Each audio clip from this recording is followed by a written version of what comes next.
Hello friends, so today I'm working on a Dyson UP14, which is the kinetic.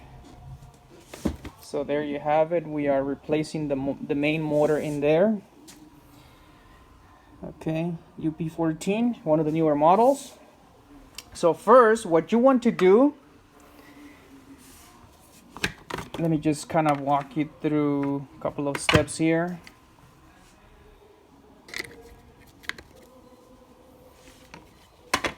So it's very basic here. You got that one right there, like so, and then you have your filters right here. Okay, so first of all, you want to remove the cap, the shell, which is, this is called a shell. So you gotta remove one screw right there, that comes off. Then you remove the HEPA filters. There's 5 screws, 1, 2, 3, 4, 5. Then that comes off. You gotta do that on both sides. And then you gotta remove 2 screws holding this piece right there. So 2 screws from 1, 2, and then that comes off. Okay, once you get this off, you gotta remove this top piece.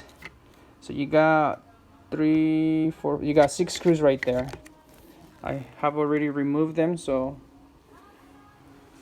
and then you lift this other cover up. Okay, and there you go.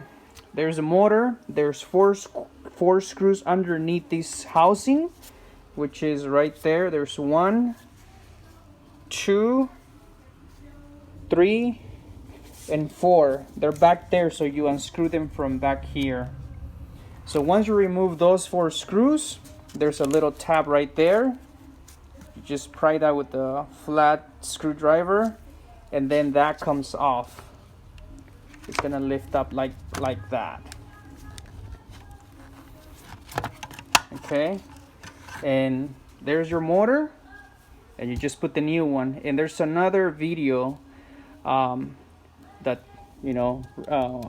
would show you how to replace a motor, but I wanted to upload this video because some of our friends they wanted to see how we take it apart. So I hope this video helps you, and if you have any comments, just put them down below, and just please subscribe to our channel. Hope this video helps you. Thank you.